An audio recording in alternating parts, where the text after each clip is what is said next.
Welcome to the Dare podcast, where it is all about helping people overcome anxiety and panic attacks. The Dare app has over 1 million downloads and is free to download at dareresponse.com. Now, without further ado, here is the Dare podcast. Hello, everybody. Oh, here's Aida. Hello, Michelle. Hello, Aida. So, hello, everybody. I think we have quite a few questions. We do. For today. Did you see the message I sent you before the call? No. There's one the question that came in a little further down, but I think it would be really cool to start with this one because we've never had this. Somebody submitted a follow-up. So we answered their question on the last webinar. Mm-hmm. I love that. And so if you guys, if you ask a question and then we answer it live, or you've gotten the information from us, send in a follow-up, and then we can share that on the next webinar on like how you went about doing the things that were suggested and you know, like, or whatever, if it was a situation or a trip. It was pretty cool. Can I read hers? Yes, of course. You just go ahead. I'm just going to read your message. Okay. But that was the message to start with that one. Oh, okay, perfect. So I'll read it.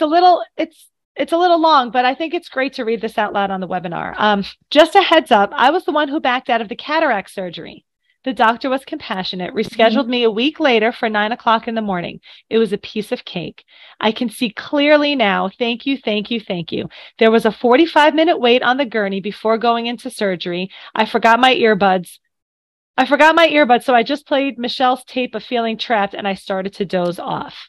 And then wrote a postscript from the cataract surgery. I did get whooshes, and I expected them, and I'm going to be really honest here. It was easy to deal with them because I knew once I got into the operating room, they were giving me twilight sedation, and I was pretty sure I wouldn't have anxiety. I am sober. I don't drink or use drugs or take medications of any kind other than Tylenol for bad arthritis. I kind of thought this was a great reaction of mine. It was realistic that they have the dosing of this as anesthesia down to a science, and you know it worked. And knowing it works helped me face medical procedures to come. I came to DARE because I was unexpectedly diagnosed as needing a new aorta valve in my heart. After getting the news from my doctor, blacking out with anxiety and 2 times, and truly considering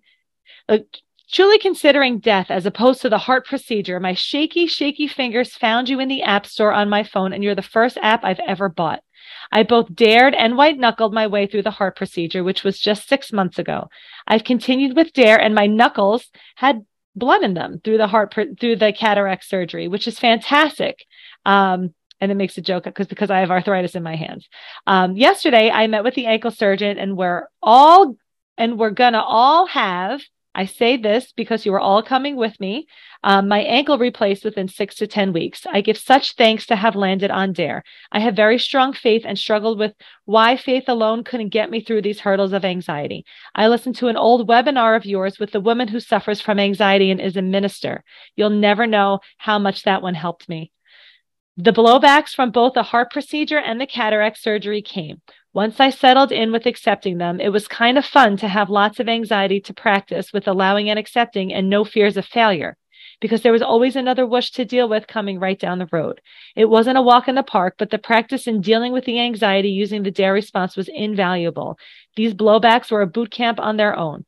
Thank you again so much. Because of the ankle's arthritis, it's been 3 years since I've been able to take a walk with my dog, and because of your program, I'm willing to address my fears and seek help so I can get back to my more active life. Thank you, thank you, thank you. Oh, that is such an amazing message. Thank you so much for writing this to us. That's Isn't so that great? encouraging. Absolutely. And it was so honest. It was so honest, and it wasn't all roses. It wasn't all fabulous, but it was just so written so perfectly. You know, yeah, so on how to.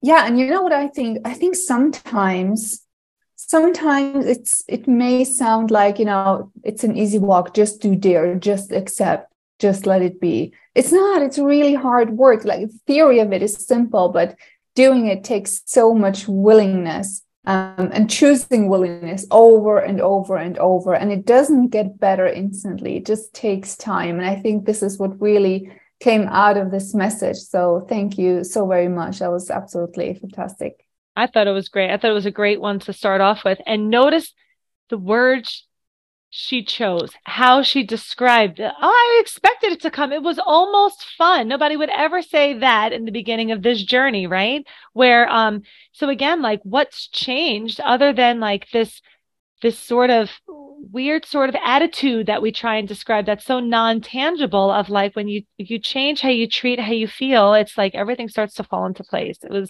thank you so much for submitting that. It was just a great way to start it off. Absolutely. Thank you, Michelle, for picking that out. That's awesome. Yeah. Scanned ahead real quick because sometimes we have duplicates come in. Okay. So shall we start with the first question? Yeah, let's get going. Okay. When my anxiety, I think that this question is something that I think almost everybody can relate to.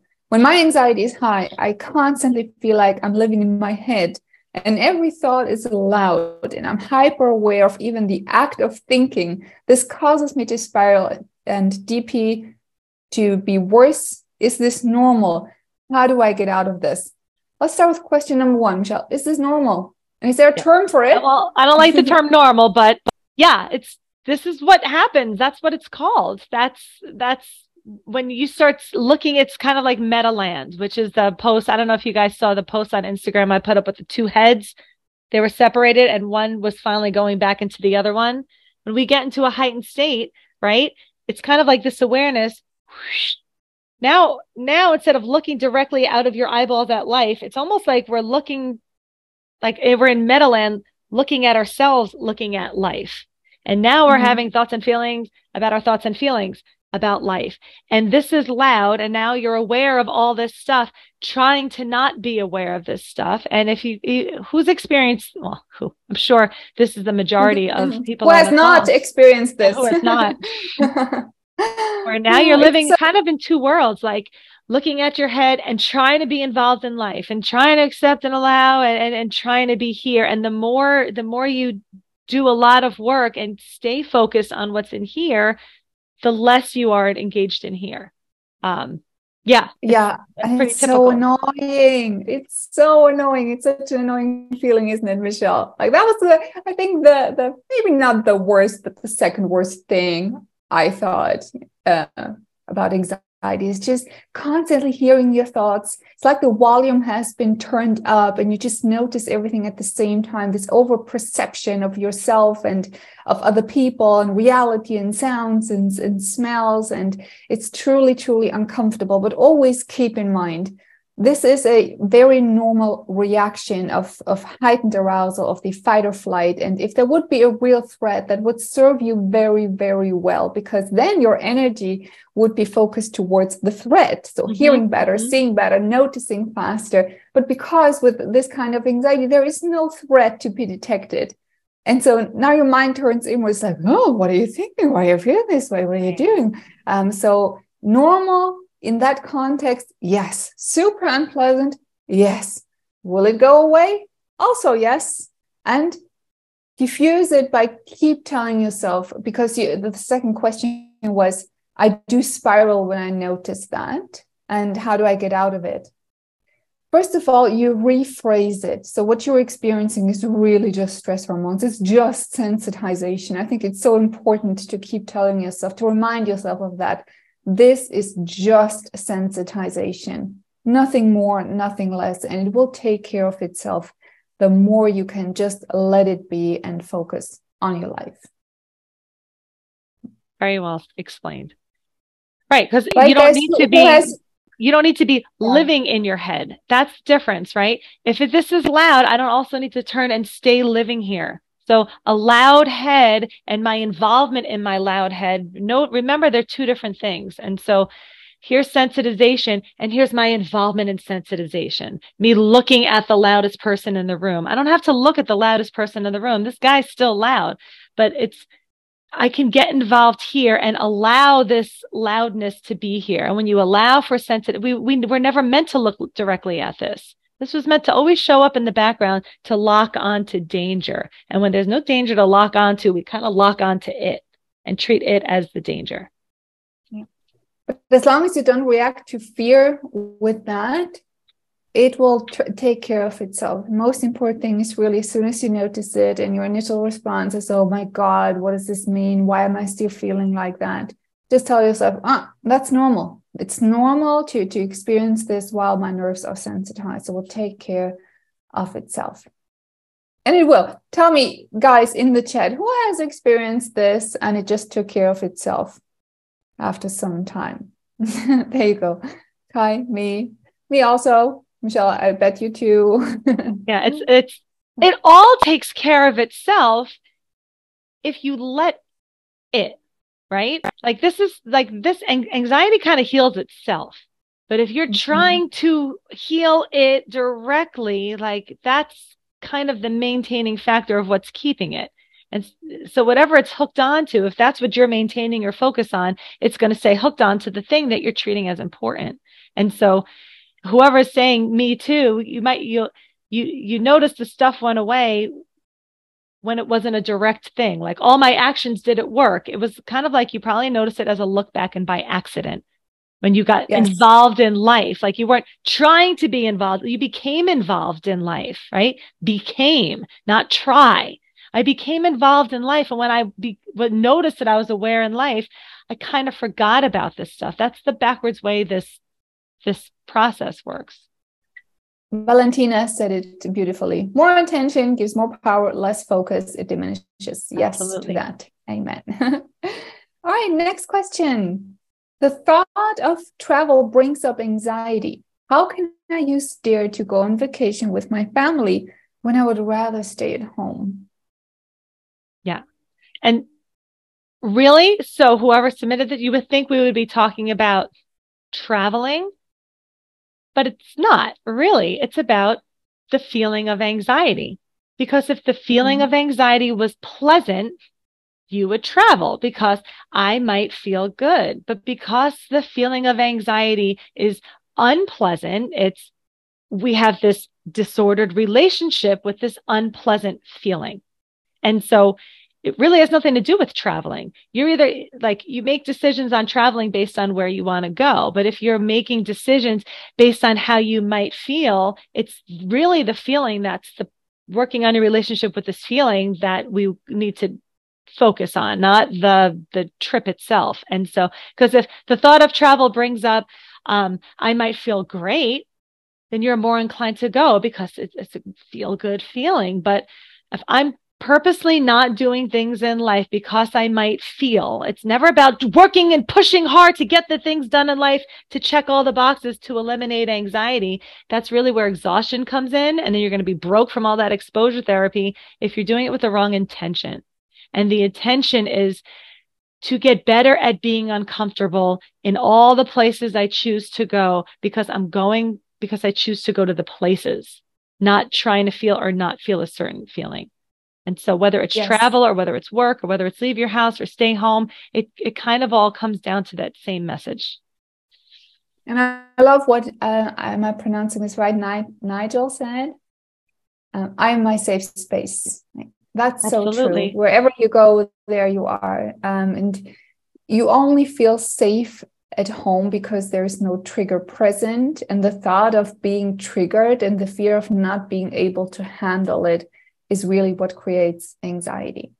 But keep in mind, you don't need somebody to take care of you. You don't need a certain place to take care of you. You can take care of yourself. And the only way to truly believing that is by experiencing it. You don't need to trust it if you don't have the experience, but just choose to.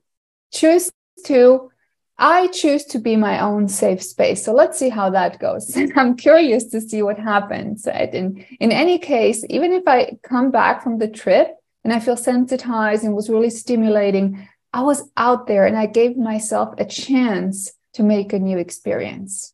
It's all about those first chances, and you will never regret that ever. Well, all right, guys. So next question. Number 5. I have terrible. Oh, I have terrible anticipatory anxiety. That one. Oh, same Same thing, basically. I have terrible anticipatory anxiety every time I travel. And just to tie into that too. So I'm just going to finish this. I refuse to stop traveling because of this and let anxiety win. Do you have suggestions for preparing for travel so I can look forward to it instead of dreading it? Right. So anticipation means to like imagine what something's going to be like. The dread is you're imagine it's going to be awful. Right. And so this is where storytelling comes in. If you imagined, whoa, like I'm really looking forward to this trip because I'm having an assumption of pleasure, an assumption of it's all going to go right. And this is we tend to have this negativity bias, an assumption that it all goes to shit, right? An assumption I'm going to feel bad, an assumption something terrible is going to happen. And so before the terrible thing happens, we do some version of, oh my God, I don't want a terrible thing. So here comes pre-energy to help you pre-fight your imagined danger. And so the first step is to start first. Of course, your body's sending you energy because you're bracing yourself for something. I'm guessing that's not what was written in the question, but I'm assuming you're describing the trip as problematic, or I'm going to feel, or what if this all happens? So it sounds like your body's doing absolutely the right thing. You are bracing yourself for danger to show up, and your body is preparing you for danger. So that sounds correct in the strange world that we live in, right? Well, of course you're feeling energy to help you fight.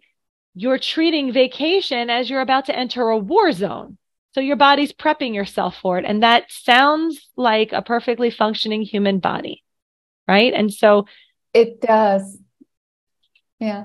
I think sometimes it's like it makes sense to just tell ourselves, okay, I realize that I'm catastrophizing and I'm preoccupied with a certain idea of how the trip is going to go. And we're not saying to, just think positive, because everything could go right. Like you already know that, but maybe try something softer, just be more neutral. And instead of saying, oh, this is how it's going to be, maybe try to adopt an attitude of, let's see how this is going to go. Let's see. And you asked, what can I do to prepare myself? Why don't you start with being curious about how much you can handle? And it's okay if you can say, oh, I can only handle 6 out of 10. Oh, this was my realization. That was only 6 out of 10. It was possible. But go in with curiosity. Go in with curiosity of how long a wave lasts when it hits you, right? And focus on developing your surfing skills. I think that's really the most important thing. Look at this as a chance to go out there. There will be waves, there will be storms, but your only chance and your only work is really to develop your surfing skills. And yes, you might fall over and you might get wet and it's going to be cold and horrible, but you get back up. That's how you learn how to surf. Yeah, that's how I learned how to surf. Well, what we all want is to control the waves. Like, oh no, this is just too big, right? And this is where frustration and the feeling of low self-efficacy comes in, and we try to control something that we can't. So be curious, focus on developing your skills. And if you are just a little bit better after this trip with surfing, you've won. It's all you needed to do. All right, next question is something different, not about travel. Michelle, can you overcome existential OCD with DARE tactics? I love that term, DARE tactics. I haven't heard that. DARE tactics. If so, will these thoughts still be there? I just won't be scared. Great question. Great question. I think this is a question a lot of people keep asking themselves. What does recovery process look like? And what can I expect to experience after I'm fully recovered? Yeah. And you can break that short little line down into all these parts to pick apart. But for the essence of time, right? For the sake of time, right? Picture OCD as like I am now over involved in something I find unpleasant because this particular thing bothers me, leaves me unsettled, leaves me unease. And now I need to do something about, if I could do something about this thing or get rid of this thing, then I can stop the doing. So existential thoughts are a pretty common thing that create this sense of bothered and unsettled because it's all about uncertainty. It's all about the unanswerables. So when if you're stuck in an OCD loop, it's because, but I need to know who created the universe, or what is on the other side of a wormhole, and is who's moving my body. Like, again, we've said this on some of the other calls. It's you trying to, I need to know the answer and keep figuring out the answer so I can let go because it bothers me. Okay. And then when I know the answer, I can stop fighting because now I know for sure. And your answer is, I don't know. Okay. You can still have thoughts or thoughts. You can find whatever thought you want. Again, you don't get rid of thoughts. That's not the goal. You don't take the bad ones and take out the peg and replace them with the good ones and throw the ones we don't like in the garbage. You just get better at having thoughts and allowing yourself to be bothered with thoughts about things that create a feeling of uncertainty, right? It's never about elimination of thoughts. Your body will stop sending you scared when it sees you stop using scared to fight thoughts, right? And so scared stops showing up when it sees it's safe to do so, and it sees it's safe to do so when you start treating your thoughts as inherently safe, because they are. Thoughts are safe. It is safe to have any thought you want. You might feel X, Y, and Z when you have certain thoughts, but you're the same amount safe. So it seems like that question could be really broken down into a whole bunch of different little spots there. Mm-hmm. It's a great question. Absolutely. Keep in mind, the thing that bothers you is not the content of the thought. It's the way it makes you feel. Yeah, it's the bothered. It's the bothered, exactly. Right? It's the way, this thought makes me feel a particular way, and this is why I don't like the thought. The thought is causing this. And I know this is... It's not a scientific opinion. It's just my opinion. If you can separate content of the thought from the feeling it creates, you have won half the battle. 100%. Oh, thank you. Thank you. Right. So I can have an existential OCD thought, or I can have a harm OCD thought, or I could have just an anxious thought, or a thought about going crazy, or whatever it is. As soon as I notice it, and I notice the whoosh, I notice it's bothering me. Now I'm focused on the thing that caused it. So it's the thought. I'm like, oh my God, it's that thought that caused it. No, actually, it was just a thought. What's really bothering you is the feeling. So why not just, cut the feeling from the thought and do not care at all about the content, but just work with the feeling. So just drop down from your head into your body, yep, and let go there and say, oh, what is it? What is this I am feeling? Oh, this is my energy. This is my body and my energy, not a thought, not an illness that is doing this to me, right? This is just my energy doing whoosh and going back down, and whoosh and going back down. That is all. When you practice to approach it this way, you won't care about the thoughts, and you will be very quickly able to serve the wave they create. And as soon as you have trust in your body, oh, I can handle the waves, you won't care about the thought anymore at all. Right. Because there's the thought, and then there's the feeling that comes paired with, I call it thought pairing. Yes. Like you pair like your red wine with your chocolate and your white wine with the seafood. Yes. And so you have a thought, and because that thought came paired with bothered, now the focus is on the thought really to eliminate the bothered. You don't need to solve the questions of the universe, like to go vacuum your floor.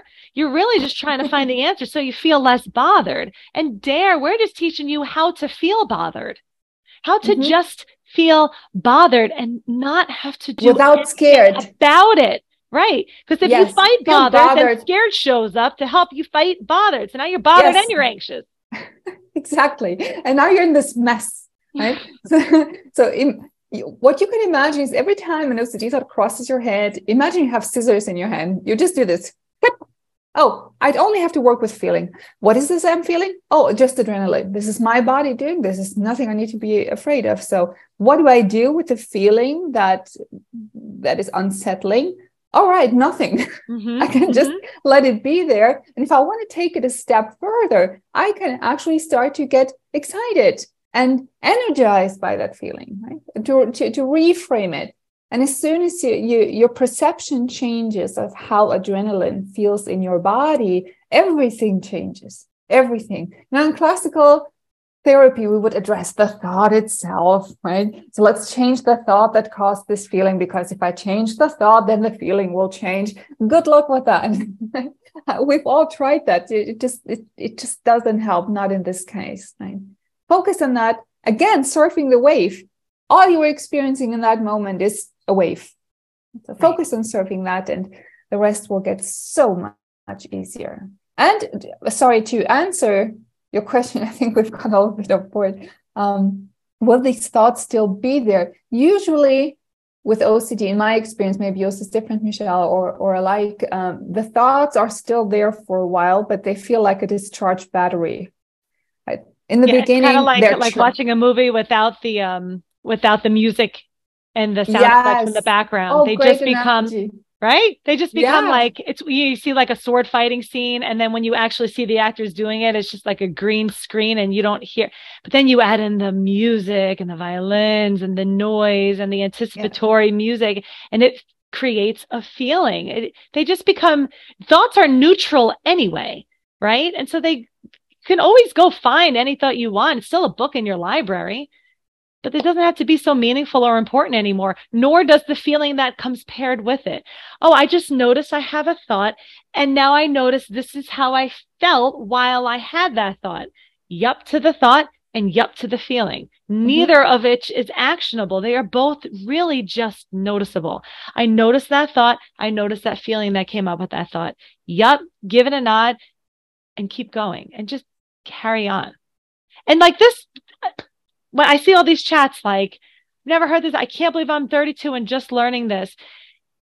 It kills me because this is easily taught to young people. And like, just like you learn this, you can learn so many things as a child just to learn how thoughts work. This doesn't have to be therapy, but just learning how this process works. It would be so beneficial to learning this rather than having to relearn old habits and behaviors decades later. Later, right? Right. So true. And I don't know who said this, Kai.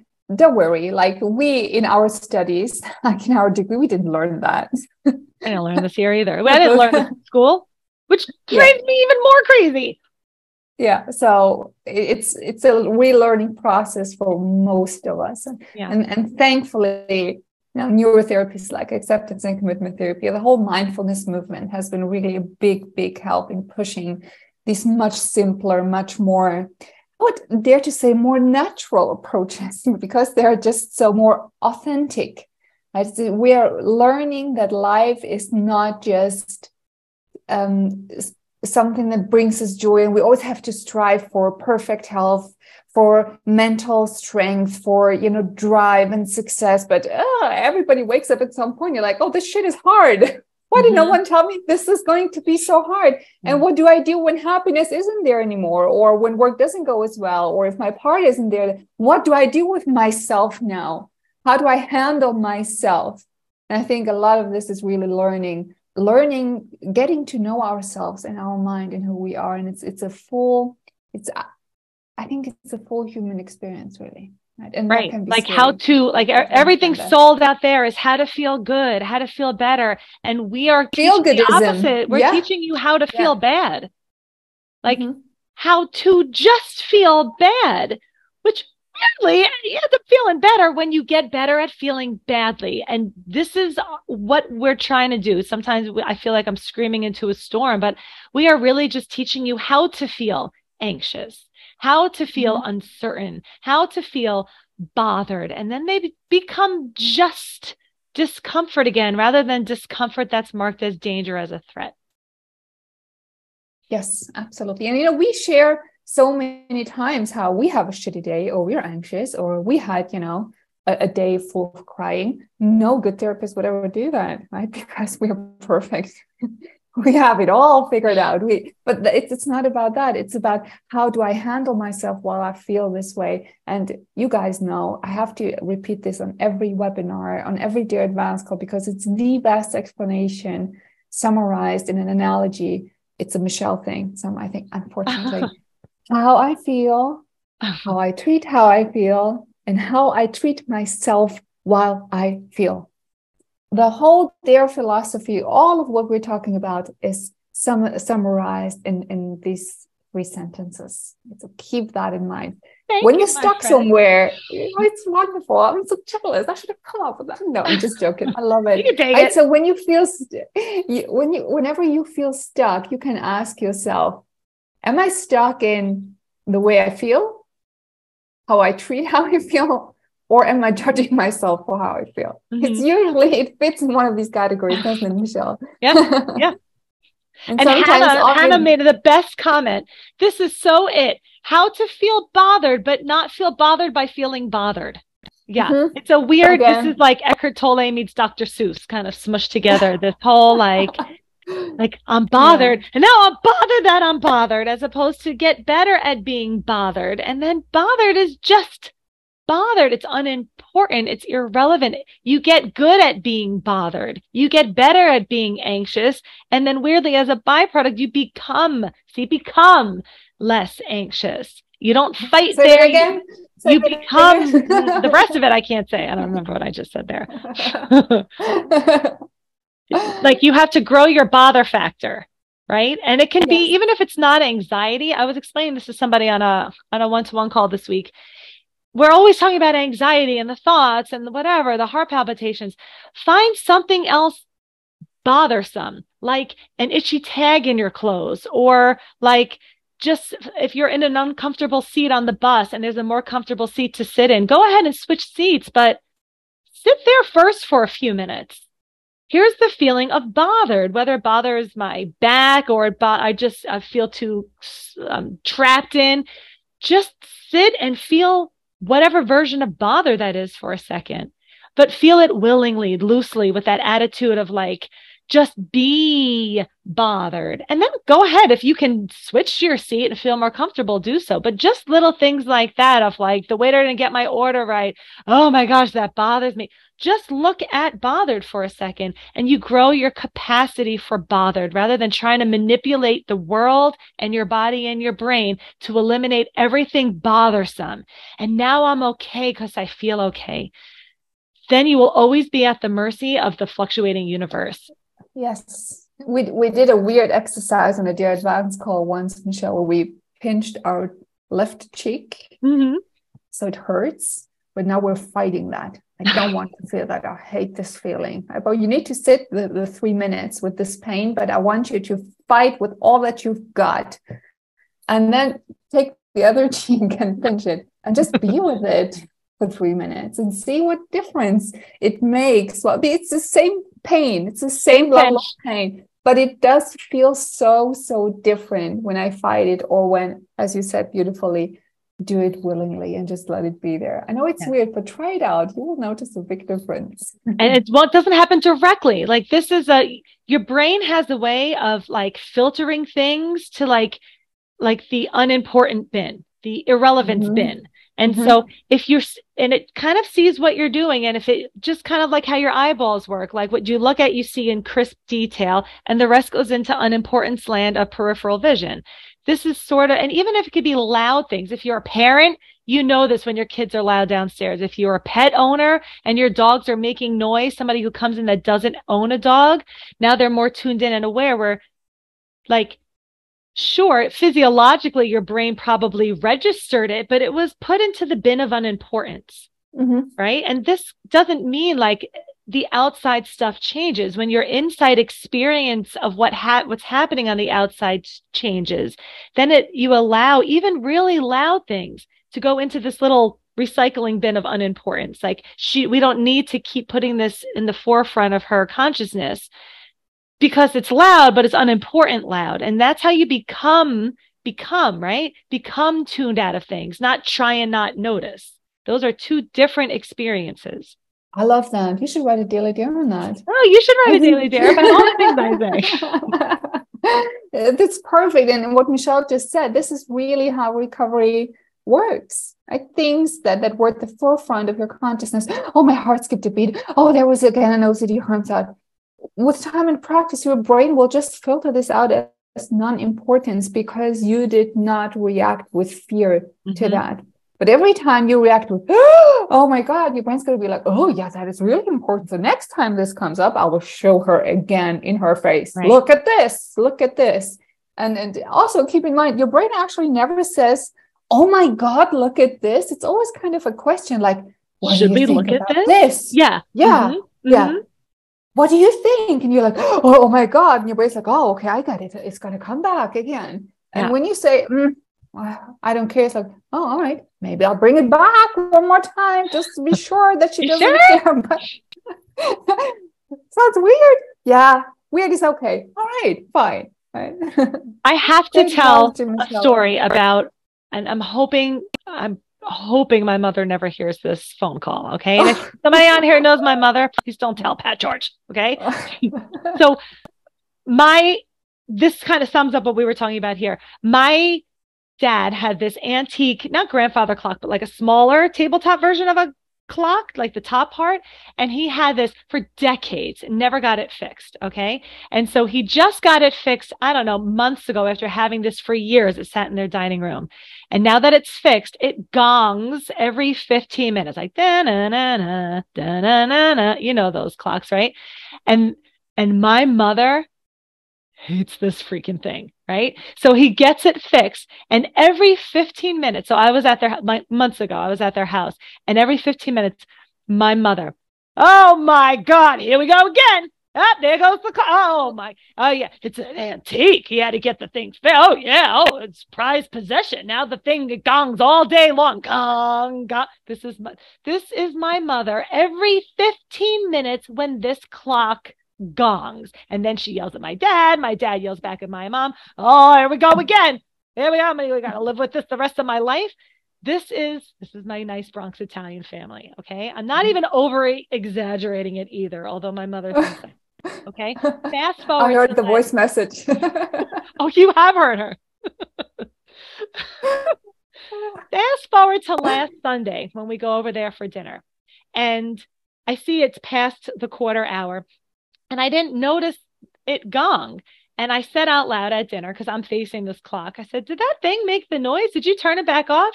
And my oldest daughter, Emily, she's like, oh, no, I heard it. Now, I didn't notice it, right? She noticed it. And then my mother goes, oh, that thing? I don't even hear it half the time it rings anymore. I don't give a shit about that stupid clock. I hate that clock.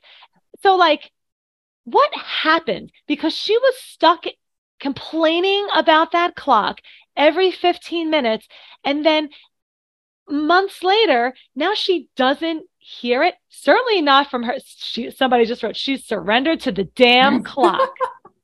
I love this. Really, it's just about, and now that doesn't mean, again, usually the line that comes after was, so now I'm meant to live in this state of torture forever for the rest. That's not surrender. Surrender means, sorry, again, I'll probably get a comment on this, but fuck it. That's the mindset. That's the mindset of, you know what? The clock dongs now. And when you stop the involvement, even the complaining, the talking, the anybody evering, the involvement, the trying to not notice, you just notice it. But when you don't stay involved in what's noticed, you accidentally become tuned out of the clock, and you will never become tuned out of that clock by trying. It will happen by not trying, and not trying to not try. Yeah. And you know what? Sometimes it takes a while. You need sometimes to get so frustrated. At some point, you're like, oh, fuck it. But sometimes you're in it and you notice you're in it and you notice you're complaining. And you're like, what the hell am I doing? Why am I going to look at me? I'm pathetic. I'm saying this all the time, but I can't stop it because it bothers me too much. But at some point, you're like, you're just done with it. You're done with the frustration. It's something like a rock bottom of frustration, or I can't change shit. Sorry. And you just let it go. But if you find yourself still stuck there. Don't judge yourself for that. It just happens. You will, at some point, it will just be enough, right? And that's another. Jackie just wrote this too. Just like hearing a train every night for years, now I don't hear it. And see, that's the funny thing. Your ears probably register it. Your ears still work and the train still makes noise, but your brain, whatever part of your brain does this, some part of your brain puts it into the bin of unimportance. And now it just doesn't register on the radar, right? It doesn't register because it's the same noise, but because you don't stop life about it, you're not treating it as unimportant. You're allowed to not notice it. And it happens naturally. Trying to not notice something, trying to do it right is what's getting you in the way of the natural process of this happening. Yes. I got a lot of people going to harness the inner. Listen, I'm in England and I'm English, but now I'm going to find my fuck it voice with your mother's Bronx vibes. All my UKers, can you please send me a video of your best Bronx accent? Please. Yeah. And in return, Michelle will share a voice message of her mom to everybody. I'm going to try and get my mom with her clock, and I'll share it to all you guys. Yes, because Michelle is funny, but wait till you hear the mom. Unbeatable. Period. Oh, period. Right. So then, to put into context, she thought she was leaving me a voice to text, and she ended up leaving me a voicemail. And so she just kept saying things. Hi, Michelle. It's mom. Period.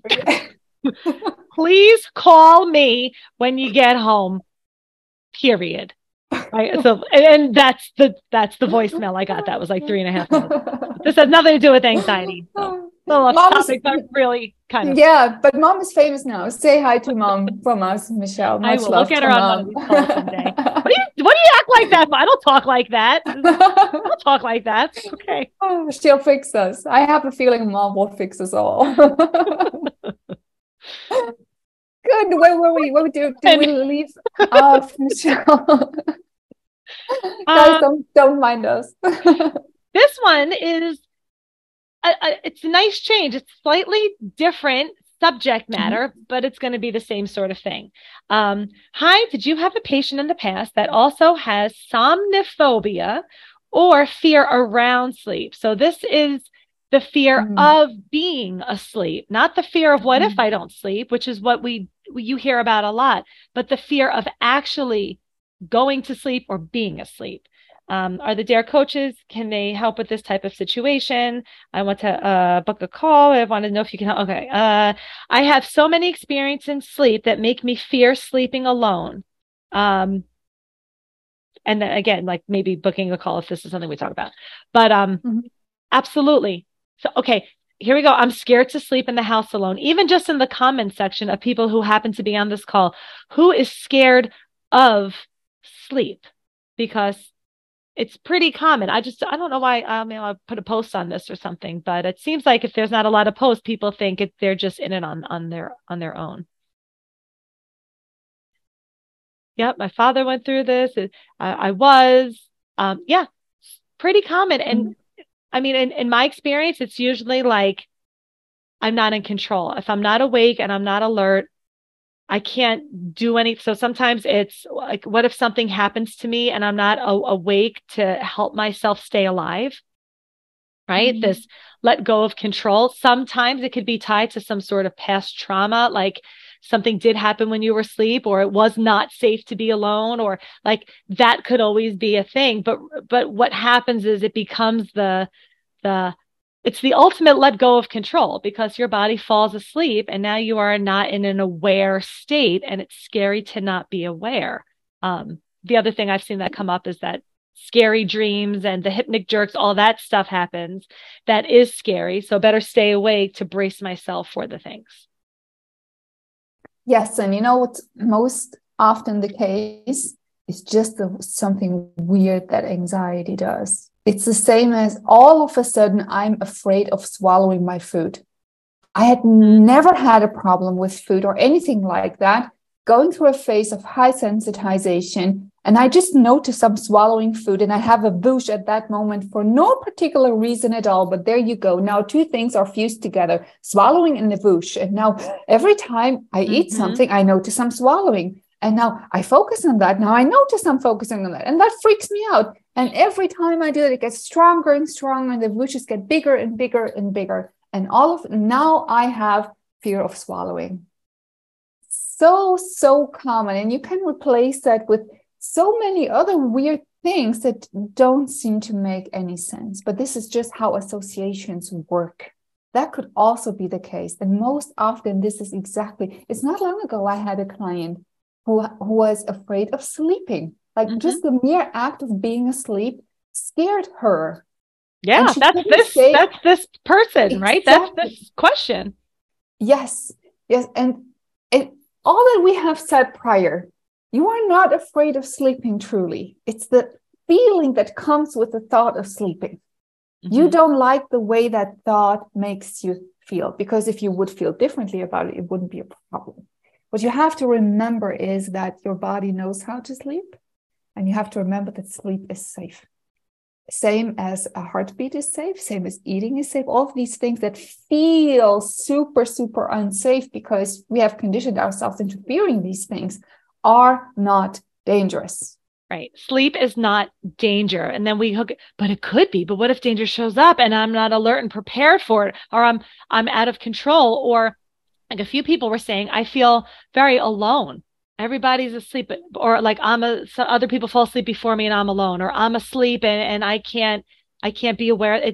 Control, vulnerability, uncertainty, right? And those are the things that might come up with sleep. And if you treat sleep as danger, your alarm will keep sending you fear because it's gotten the message that sleep is danger. And so because you sleep to stay alive, because our bodies sleep, we don't sleep, our bodies sleep when it sees it's safe to do so. And you have to start sending this message that sleep is safe, which means when it's time for me to go to sleep, I'm going to fall asleep anyway. At some point, your body's going to just crash from sheer exhaustion.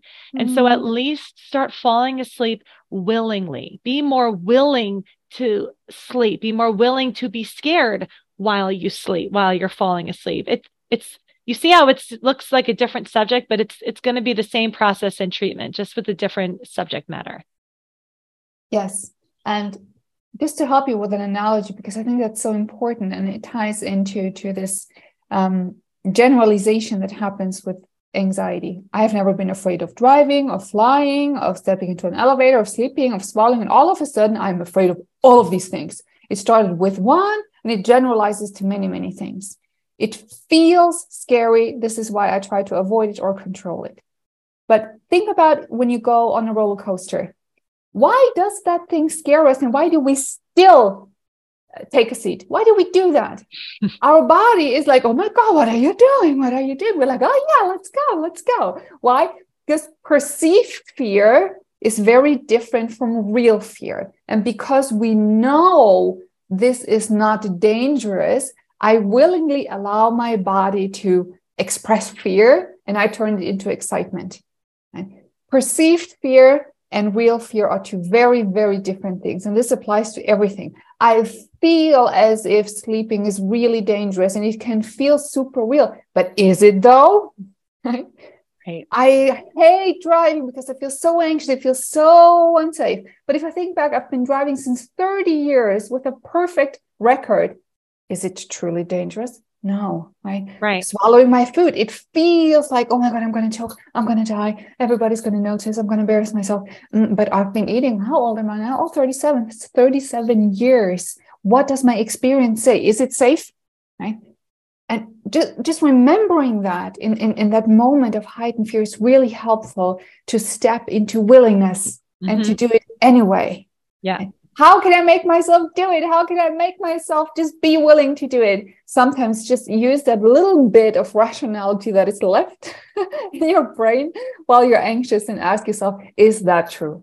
Is this dangerous? What does my experience say? And is it even my job to control it anyway?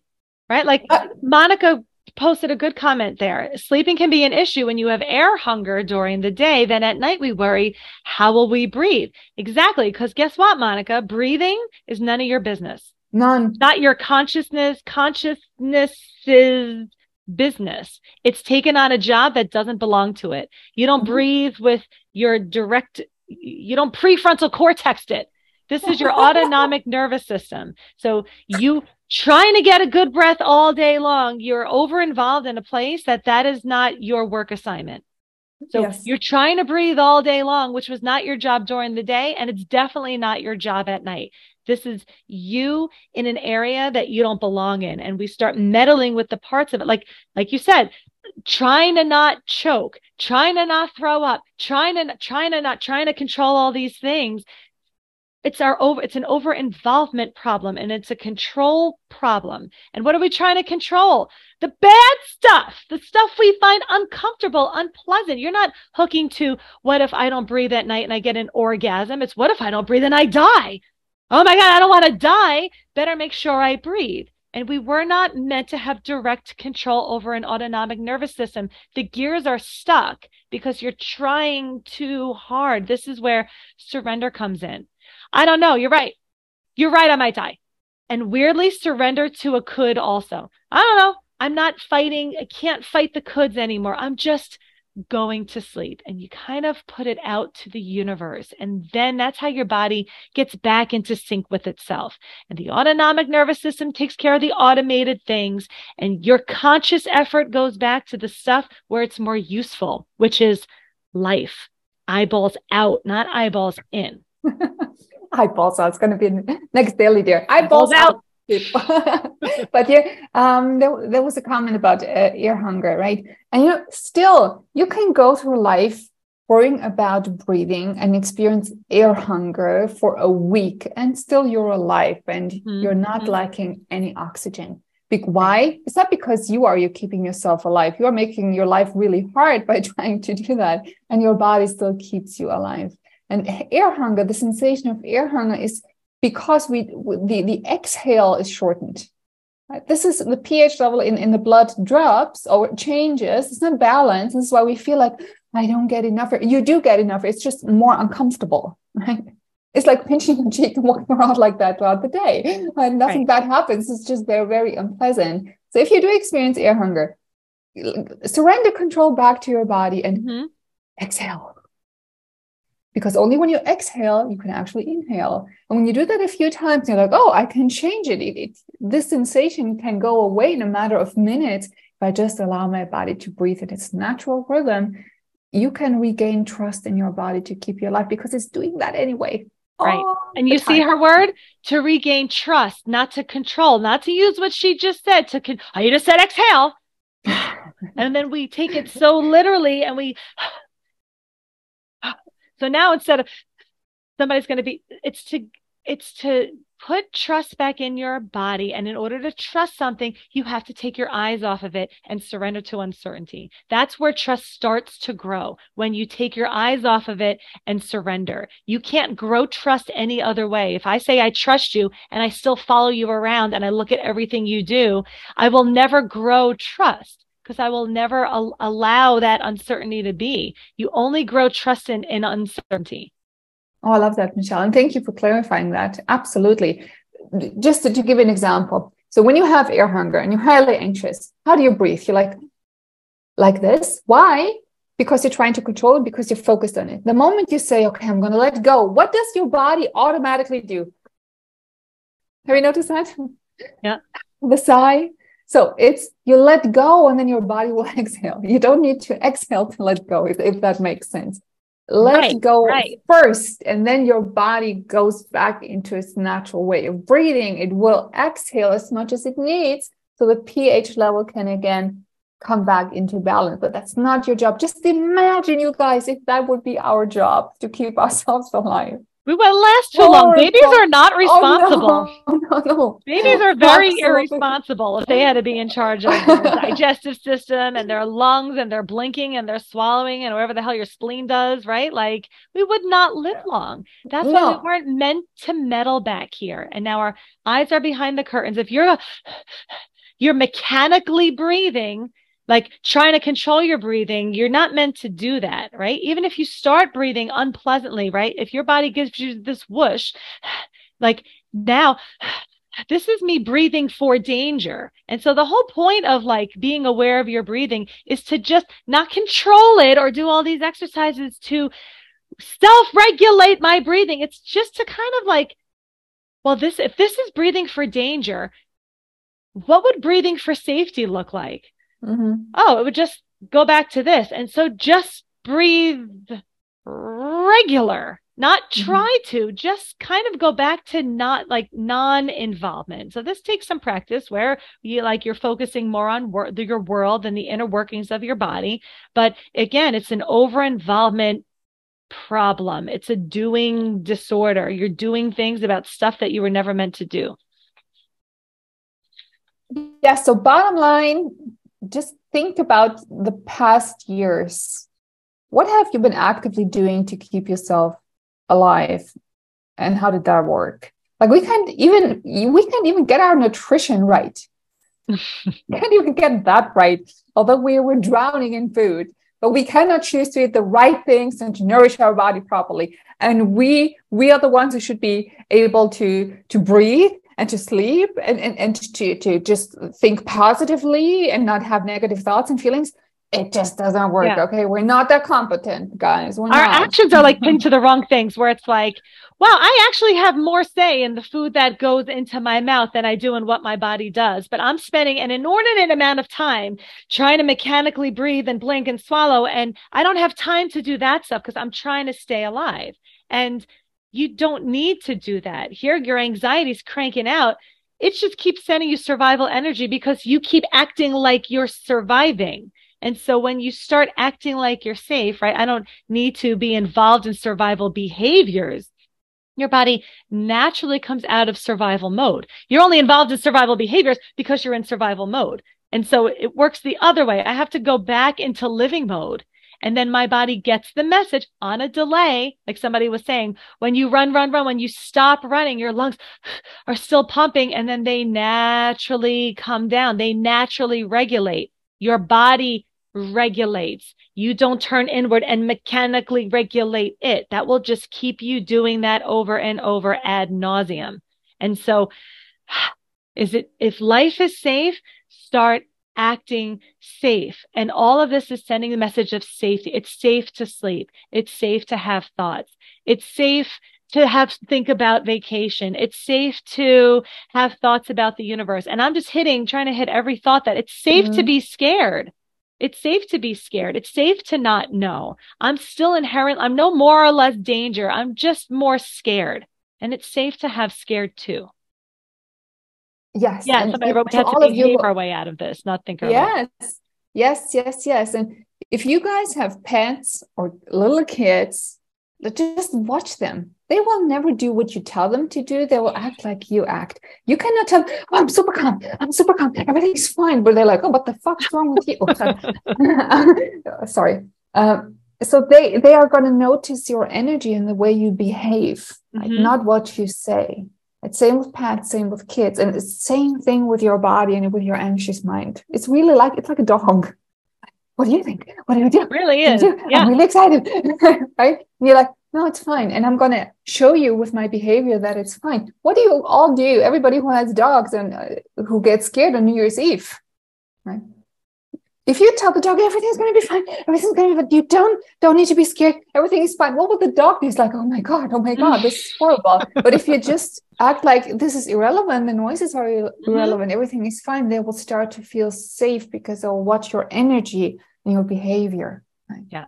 Feelings sort of come on a delay, right? Like, so if you're involved, what you're involved in, if you're sending the message of danger, it's going to stay here. But if you're like, it's safe, and I am showing you by how I'm acting, like kind of where I want you to be. Not, I need you to calm down so I'm okay. It's, oh, since I am okay, I have to show you what safe looks like. Now, this is tricky. Again, I know a lot of people have asked, why don't we talk about trauma? This is another place where trauma might come in. If you have never had if you grew up not knowing what safety was like, it would make sense for you to always be hyper vigilant and always on guard. So this survival part of you might not have ever learned what safety was. And so that doesn't mean you're irreparably broken. It means now it's time for me to show this part of my body that keeps me safe from danger, what safety is and how I act where I am safe. Wonderful, wonderful. And you're saying a big thing there, Michelle, right? With trauma, keep in mind, people who have experienced trauma in the childhood, the fear then was not misplaced. It served a purpose because you most probably were in real danger. Right. So it was fear that had a purpose. It was there to help you. And yes, you still might not have developed the skill of relaxation because you've taken that with you. But now you are not in danger. You might still feel hypervigilant, but you don't need to go back and resolve your trauma and say, oh, let me go back and make the situation super safe. It was not safe. It was not safe back then. This is where the trauma stems from. And the fear back then was there to help you. So it's not, this shouldn't just only be pathologized, right? Yes, the situation itself was unsafe and maybe what happened to me was not right. And, adults there didn't protect me. Yes, but my fear was valid. It was right. It served a purpose. Thank you for that. And now I might still feel that, but now I can teach myself that scared doesn't equal always danger. Yes. And that's a skill. Okay. That has nothing to do with, oh, you're traumatized. This is why you feel like that. You're not traumatized. You don't feel like that. Everybody can feel like that. Okay. Trauma or not, it's more likely with trauma, but Michelle, I'm sure you get people all the time who had a blissful childhood and still here they are fearing fear because right. Or who also had 20 years of trauma therapy and is still fearing fear or still having a panic attack at the grocery store because it still doesn't change the disordered relationship that you have with scared. And there you go. When scared shows up here, if it's not useful and practical to be paired with danger and you are at odds with fear, whether it's from trauma or not from trauma, it's maintained by your continued relationship with present fear. And so it all comes down to how I treat, how I feel, where I am. And so it's safe to be scared. It's safe to be scared and feel unpleasant. It's safe to be scared and have thoughts. It's safe to be scared and imagine what ifs. It's safe to be scared and remember, right? It's safe to just be scared. Like there doesn't even have to be a disclaimer. It's safe to be scared. And that's just what we're trying to teach you. Not how to not be scared, how to get better at being scared, because scared is not the bad guy. Scared is the good guy who shows up for danger. Scared is not the danger for you. It's for you. And, going back to trauma, thank God you were afraid when this happened. Just imagine you weren't afraid. You're like, okay, whatever. Right? That fight or flight response did its job. It served you well to be hypervigilant and look and check for nuances in the environment and certain words people said and certain times of the day. That's how you survived. You are a survivor because your survival mechanism did a great job. And now if you are here and safe is here, it's time to show your alarm the same way anybody else would show it. Oh, you might still ring a little more than everybody else, especially for now, but I have to show you safety. And I might not be used to doing that because I certainly wasn't safe for a very long time. And I am safe here. So I have to start sending the message of safety. And what happens is you will be scared, but you will get better at being scared. And when you're not fighting through scared, you'll notice it happens accidentally. Scared sort of stops showing up. It accidentally starts to go away when no longer is that the intentional goal. It's the accidental byproduct. I really loved it. I think that's a fantastic end to this webinar. You guys, why don't we just appreciate our stress system and our alarm system more? Think back of all the times in your life when you were scared. And when you think back to that, you're like, oh, that felt horrible.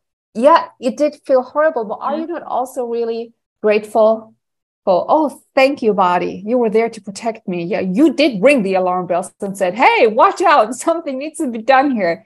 And that kept us safe, and it will do so for the rest of our lives. Right. So I think if we just look at it from a different perspective, we can start to feel a little bit more safe where we are right now with our alarm ringing. Not all parts of human beings, our human bodies, are designed for comfort. They were designed for survival. And part of our human experience, it's kind of like half feels good and half feels like shit.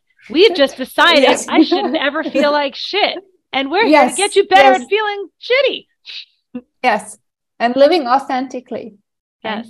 Living authentically, because that's really, really, really what it is. And I am really grateful for my anxiety experience, because I feel like, and I can't explain it better, I'm sorry, you guys, I felt like I've fallen deeper into life.